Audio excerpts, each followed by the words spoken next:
Bem, vamos lá. Agora vamos falar de tarifário, tá? Então, assim, né, construindo o meu tarifário básico, né? Eu acho que a gente falou muito ontem, né, sobre a questão do custo, né? Então, eu já vou entender que todo mundo aqui já sabe o custo, né, ou procurou entender o custo, ou vai atrás de alguém para realmente saber sobre o custo, né?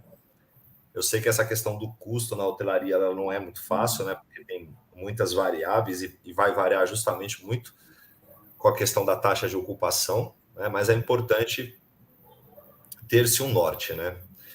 Então, o que a gente sempre fala é assim, o preço por sazonalidade, né? Você tem que entender muito bem, aí pegar o histórico do destino, né? Se você não tem, vamos supor que você é um hotel novo, começando agora, né? O que eu vou fazer, né? É sempre bom quando você entra, por exemplo, a gente dá muito exemplo realmente da Booking, porque ali você consegue pegar muita informação. Então, se você for lá, por exemplo, no estatística de vendas, você vai conseguir ver, né, a variação da diária média mês a mês. Porque o que a gente vê às vezes muito às vezes o hoteleiro ele faz um ou dois, três tipos de tarifa, né? Alta temporada, média e baixa, né? Só que às vezes, dentro dessa alta ou dentro dessa média, tem variações importantes que têm que serem consideradas, né? Então, de repente, eu não vou aplicar, por exemplo, um março, vou dar um exemplo de praia aqui. Um março, às vezes, ele é diferente de um abril, né? Entendeu? O março ainda está finalizando o verão. Então, é importante realmente vocês, mais do que ninguém, e aqui assim não tem certo ou errado, é a análise de vocês, né? É procurar entender os dados. Não adianta chegar simplesmente e por achismo e falar esse é meu preço, ou como a Ju falou ontem, se basear no preço do vizinho. Às vezes o vizinho pode estar fazendo errado, né? Quem diz que o preço que ele está colocando lá dentro do site dele ou da Booking, ou seja, é o preço certo? A gente já ouviu muito isso, né? Às vezes o cara está com o preço lá em cima, às vezes porque o que acontece? Vou carregar a tarifa 12 meses para frente, 18 meses para frente. Ótimo, maravilha. Aí, às vezes, alguém esquece de alterar esse preço. E o preço que está lá não está certo, né? E aí, a gente quer se espelhar no vizinho e aí faz coisa errada, entendeu? Então, na hora de construir o tarifário, tem que ter muita dedicação, né? Reservar um tempo para fazer isso. Não olhar assim. É importante olhar os competidores? Lógico, é sempre muito importante olhar. Mas a gente gosta de olhar mais para dentro, né? E é importante vocês terem políticas diferenciadas por períodos, né? Então, beleza, eu vou ser. Não adianta, não, só trabalho com não reembolsável, 30 dias de cancelamento. Poxa, mas você está falando de uma baixa, né? Você está falando de uma baixa onde você está, pelo amor de Deus, pedindo pelo amor de Deus para o hóspede entrar ali, né? Então, o que a gente sempre fala é tenha políticas diferenciadas para cada período, né? Entenda isso. Acontecer, e também pode acontecer o inverso, né? De às vezes você não ter uma política restritiva. Aconteceu com um cliente nosso, né? Ele antes da gente entrar, ele acabou tendo uma questão muito complicada lá no ano novo, onde ele trabalhou com um cancelamento gratuito até 60 dias, mas era um destino que tinha aéreo. E aí, depois que aconteceu, houve muito cancelamento, a passagem ficou muito alta, o destino, o que teve que fazer? Derrubar o preço em 3 vezes, e mesmo assim não conseguiu lotar, entendeu? Então, às vezes a gente não toma muita atenção para essa questão da política, né? E a gente às vezes tem que ser rigoroso, né, na questão da política. A gente Eu sabe acho que que nessa parte de políticas também é bom a gente também analisar a forma de pagamento, né? a gente vai falar disso depois. Então, Mas deixa. pode ir falando. Se quiser, Não, pode falar. o que eu queria dizer com isso é que Às vezes o hotel ele coloca um condicionamento, ele mesmo cria um condicionamento, tipo, só parcelo de 3 vezes ou a parcela mínima, valor XPTO. Aí o que acontece? Ele está dando margem para que um outro competidor, uma outra plataforma, vá lá e tem uma condição de pagamento, o cliente quer muito ir para aquele destino, e aí ele acaba dando margem para que o cliente tome a decisão de optar por uma outra plataforma onde vai ter a facilidade do pagamento. Por exemplo, a própria Expedia, eles fazem um parcelamento em até 12 vezes sem juros, até 12 vezes, não, perdão, não é sem juros, até 12 vezes, é lógico que é uma tarifa diferenciada, mas ali quem vai pagar é o cliente e ali está embutido o custo dessa operação, muito provavelmente algum tipo de taxa de antecipação.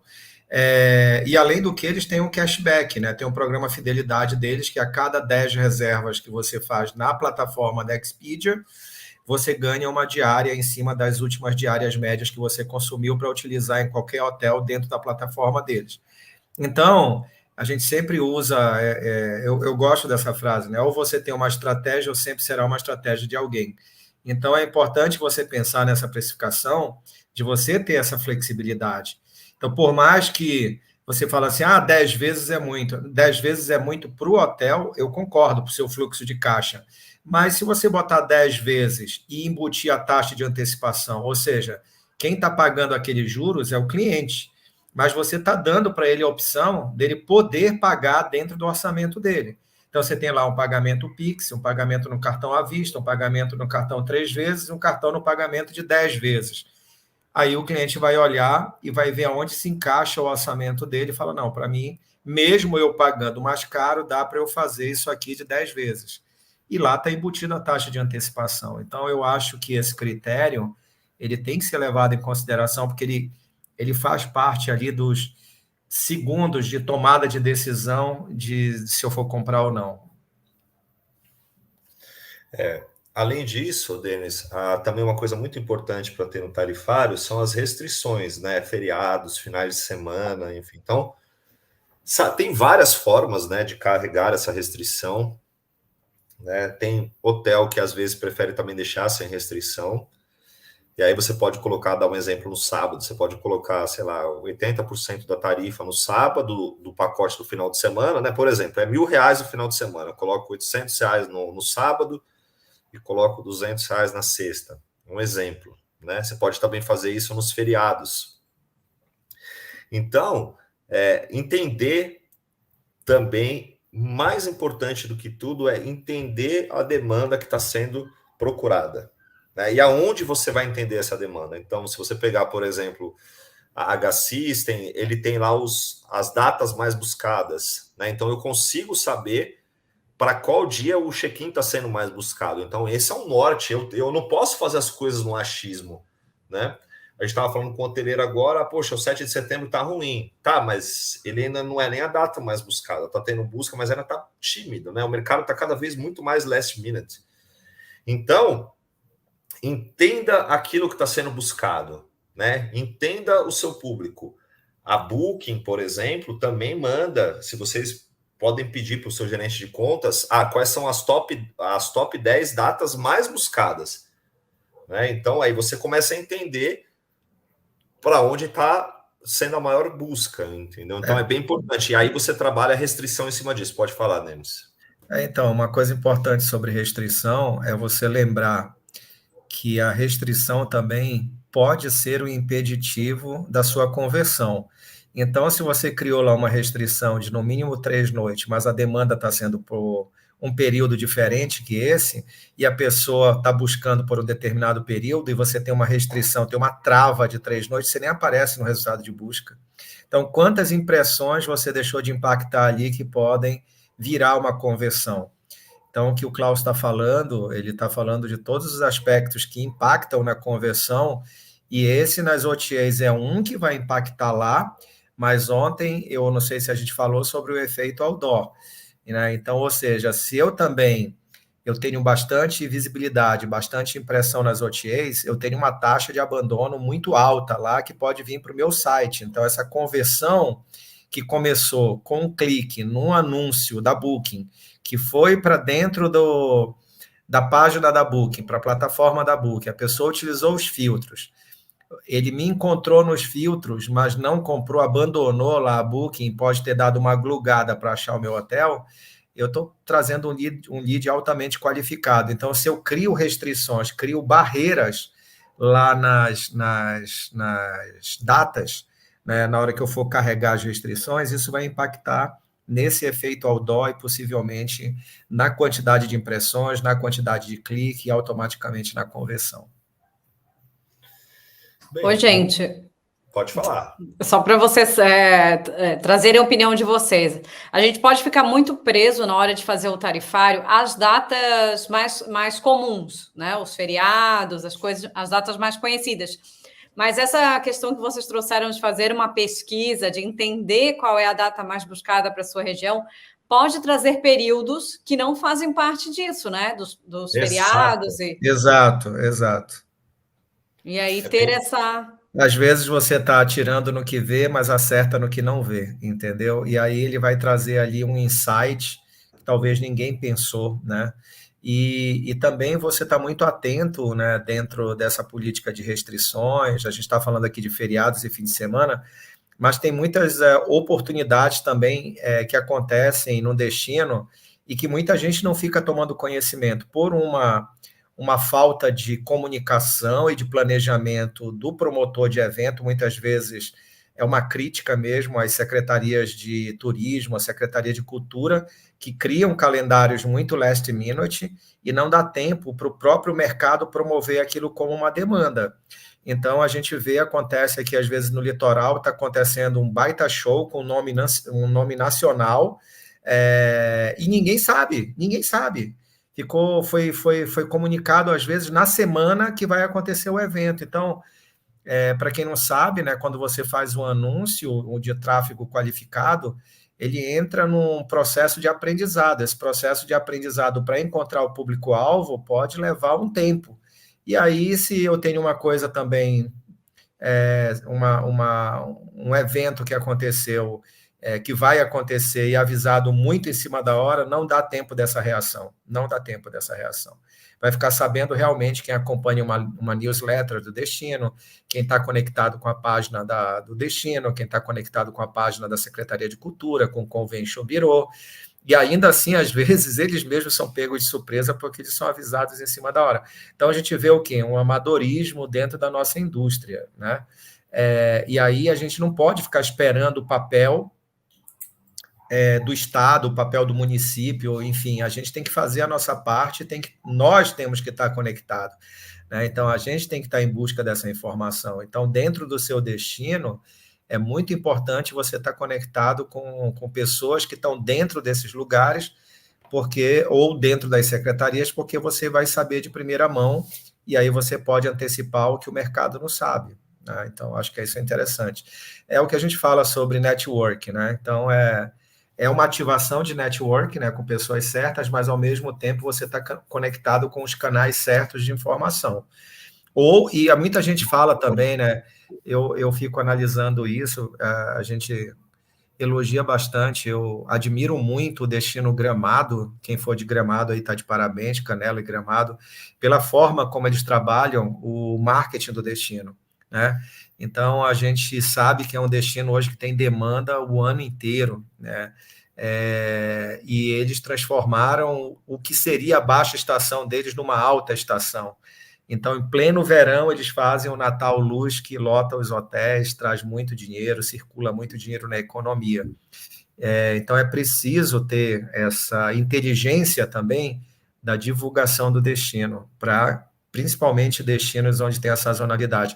Esses dias agora eu estava vendo, um destino, não lembro qual, eu não sei se é na Bahia ou no Ceará, porque praticamente terminou a temporada agora de julho, né? Tudo bem que lá para eles não é inverno, agora eles estão numa ascendente ainda do verão, mas terminou a temporada de julho. Então, o que o destino já está promovendo nesse lugar? Esqueci o nome. Um festival de jazz, né? Então, os caras estão começando a trazer uma agenda cultural, porque aí você acaba trazendo um nicho de mercado. Então, as pessoas fazem muito aqui no litoral também os festivais gastronômicos e tal, mas eu acho que tem que trazer junto essa coisa cultural, feiras, né? Feiras interessantes, movimentos interessantes. A gente tem um cliente nosso, ele teve a iniciativa de fazer, foi bom, esse ano ele está negociando para levar de novo. Um evento para o hotel dele em plena baixa temporada de motoqueiros. Então, o pessoal de Harley Davidson, ele fez um evento dentro do hotel, com churrasco, com música, e levou os amantes de Harley lá para dentro do hotel dele. Então, é esse tipo de criatividade que entra dentro das oportunidades aqui, dentro do que a gente está falando de feriado, de finais de semana. Então, você também criar essas oportunidades, né? Além disso, tem que ficar esperto. A gente estava trabalhando uma vez para o hotel em Vitória, estava tendo um concurso público, e às vezes nem é difícil achar essa informação, né? Começou a ter um número de reservas muito grande e um número de buscas absurdo. Então tem que ficar ligado também nisso, né? Porque se não está ligado, você perdeu o time, perdeu muito dinheiro, né? Enquanto era para você estar aumentando a sua diária, você vende um lote absurdo de noite por um valor inadequado para aquela oportunidade. Então, é importante entender também, bem lembrado pelo Klaus, essa parte de concursos, né? E a tendência, eu acredito, aí é aumentar os concursos públicos agora, em função, sem viés político, mas em função do plano de governo, que é um plano bem estadista, vamos chamar assim. Então, ele vai promover mais concursos públicos, com certeza. E também, assim, o preço, só finalizando, o preço diferente para o final de semana e dia de semana. A gente já pegou muito hotel, não, meu preço é único, hotel de lazer, onde a demanda maior é no final de semana. Não, eu faço a mesma tarifa. Se quiser, fica no meu hotel pagando o preço de final de semana. Não, procura entender, né, essa demanda, procura entender também, se não souber o custo, volta para o custo, né, para entender até onde você pode trabalhar, porque não adianta nada você estar aplicando R$400 no dia de semana, por exemplo, está com o hotel vazio, né? Então, eu acho que é sempre importante lembrar o seguinte, né? Você já começa o mês com um passivo, né? Então, o hotel já começa o mês devendo, sei lá, 40, 50, 100, 200, depende do tamanho do hotel. Quando você passa a entender o custo, você entende que o seu quarto fechado, sendo usado ou não, ele custa aquilo. Então, numa situação que você tem pouca demanda, o que é mais interessante para o hotel? Ele repor aqueles custos, ou seja, cobrir o custo, ainda que com uma margem, né, com um delta, uma margem de lucro mínima, ou ele prefere realmente apostar e tirar 100% do custo daquele quarto ocioso, ele tirar do bolso e ter que cobrir no final do mês aquele custo que ele não cobriu. Então, não é que é uma política, a gente está falando aqui de uma política, a gente falou de política de oportunidade, e aqui a gente está falando de política de custo, né? de oportunidade também, de você entender que se não tem demanda, vale a pena eu ir no osso, né? Eu ir lá na parte mais aonde eu estou empatando pelo menos o meu custo, mas no final do mês eu não tirei do meu bolso, o que vale a pena? E aí o hotel fala assim, mas eu tenho café da manhã, eu tenho lavanderia, eu tenho água, eu tenho gás. Não, beleza. Isso faz parte da sua composição de custo. Então, entenda muito bem esse custo para saber até onde você está disposto, nesse momento, de aplicar uma tarifa mais agressiva, mais competitiva, né? Infelizmente, o Brasil é um país que tem 3 companhias aéreas para dimensões continentais. Então, o que a gente assiste hoje muito, para mim, virou meio que um cartel, sabe? Você olha os preços, eles estão muito em paridade entre as companhias aéreas, isso prejudica a nossa indústria, que é a indústria de hospitalidade, né? Porque você precisa do transporte em função das dimensões que o país tem. Mas você vê como as companhias aéreas, e eu trabalhei 9 anos em companhia aérea, como elas trabalham essa questão da ociosidade do assento.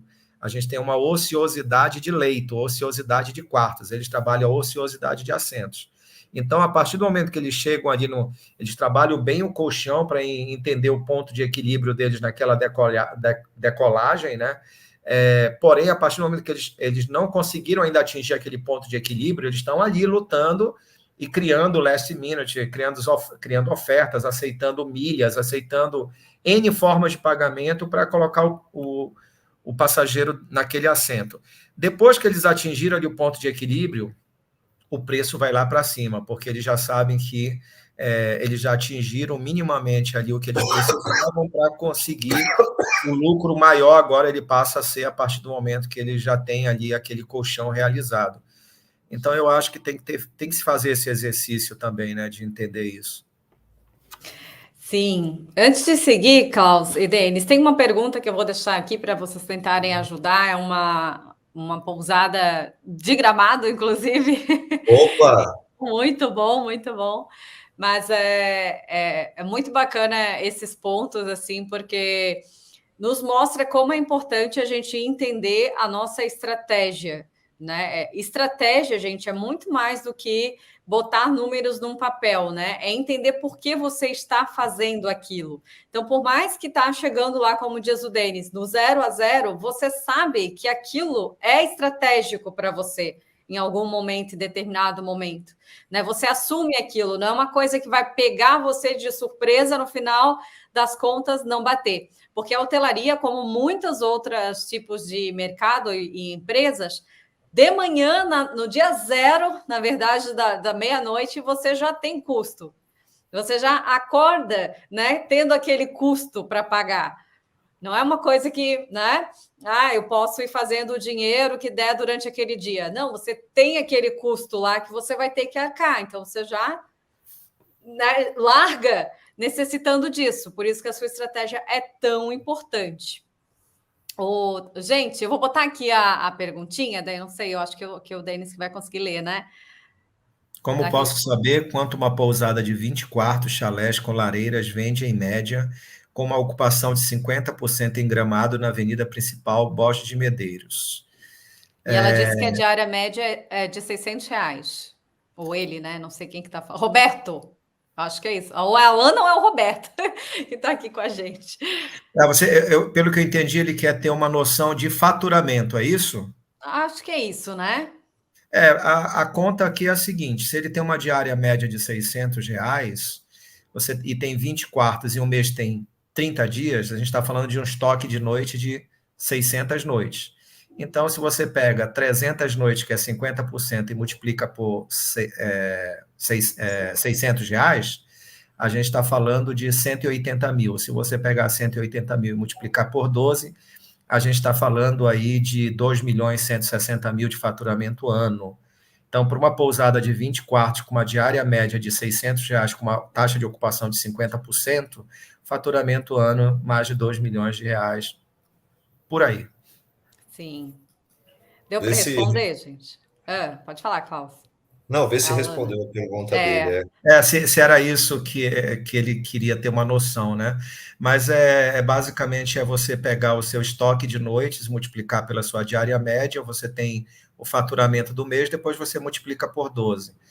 Então, aí você tem uma noção da projeção. Lógico, aí eu estou falando de média, né? Porque aí você tem baixa, se R$600 é a diária média anual, o faturamento anual vai dar em torno de mais de 2 milhões, tá?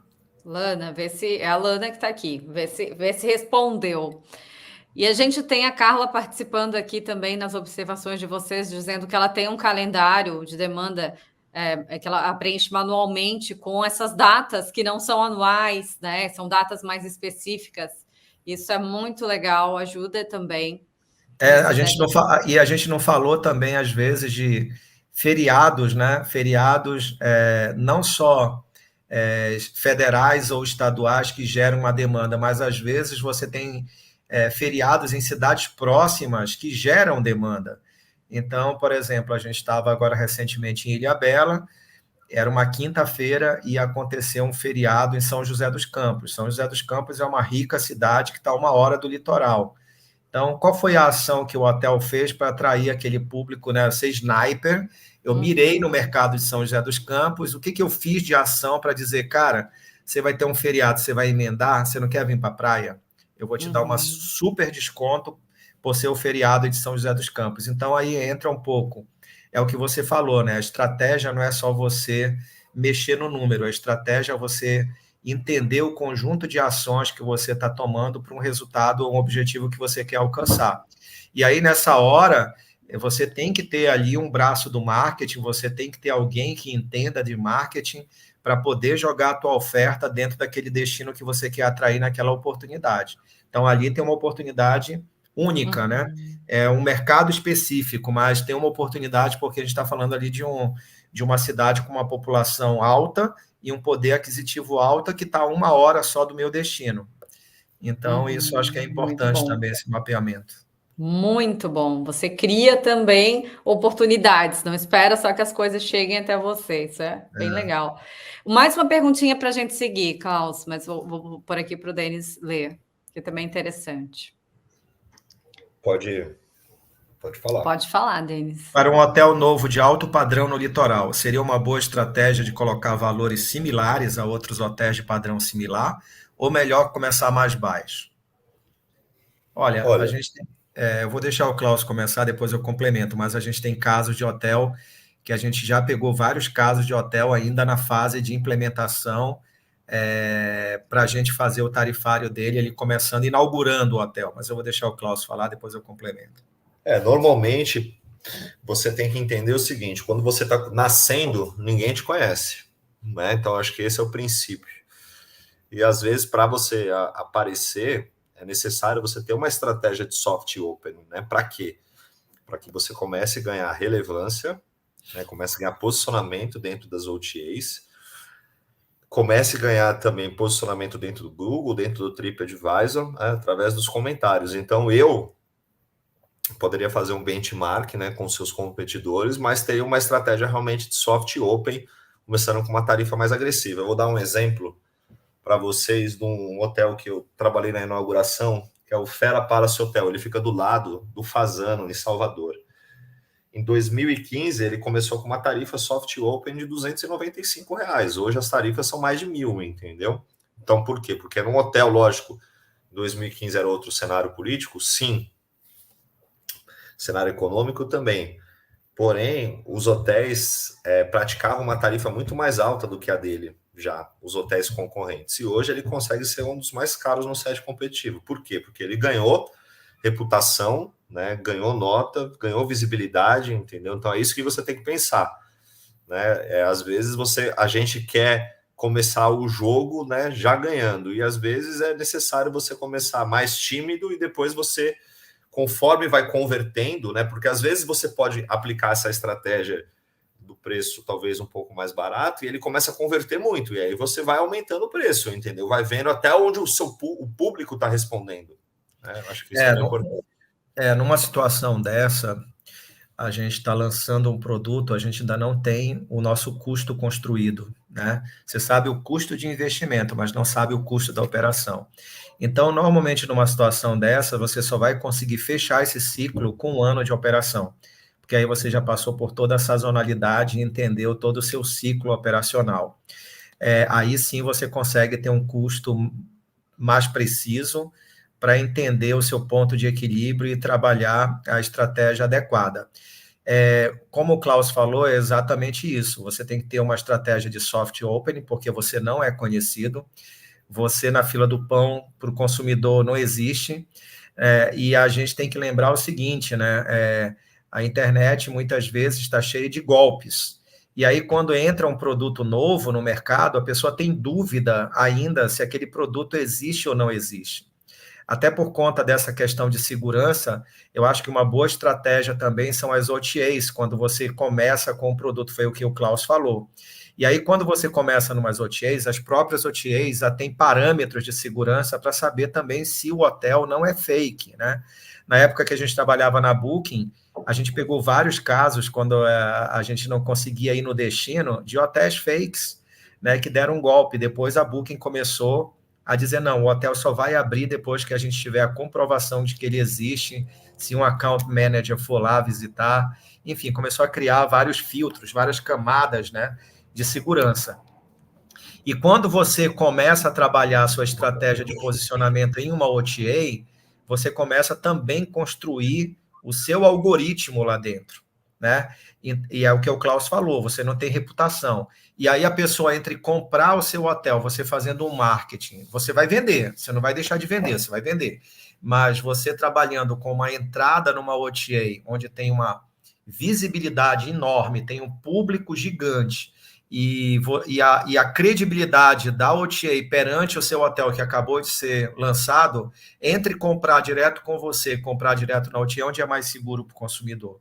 Aí, a partir do momento que você entra lá com uma estratégia de preço, olhando, é o que o Klaus falou, benchmark, né? Então, você faz um benchmark para entender quem são os seus competidores e quais são os seus diferenciais relacionados a esses competidores. Aí você já começa a trabalhar o seu copy, a descrição do seu produto muito bem construído dentro dessa OTA, as fotos evidenciando os seus diferenciais, e você começa a vender lá e começar a ter reviews, começar a ter reputação, começar a ter notas boas, você já começa um jogo ganhando. Você já começa um jogo lá com notas 9, notas 9,5, nota 10, isso já vai te dando visibilidade, já vai te dando credibilidade. E a partir daí você construir fora da OTA essa mesma curva virtuosa dentro do TripAdvisor, dentro do Google, para que amanhã o seu produto, ou depois de um ano de operação, o seu produto já tenha um posicionamento mínimo, você já entendeu o ciclo da sazonalidade e você já entendeu o teu custo médio, o teu ponto de equilíbrio para entender a margem que você tem melhor. Então, eu acho que o melhor caminho é buscar a OTA, fazer o benchmarking e investir numa entrada via operadora, via OTA, para depois ir ganhando essa relevância. Bem, vamos falar agora de... A gente tem mais quantos minutos aí, Ju?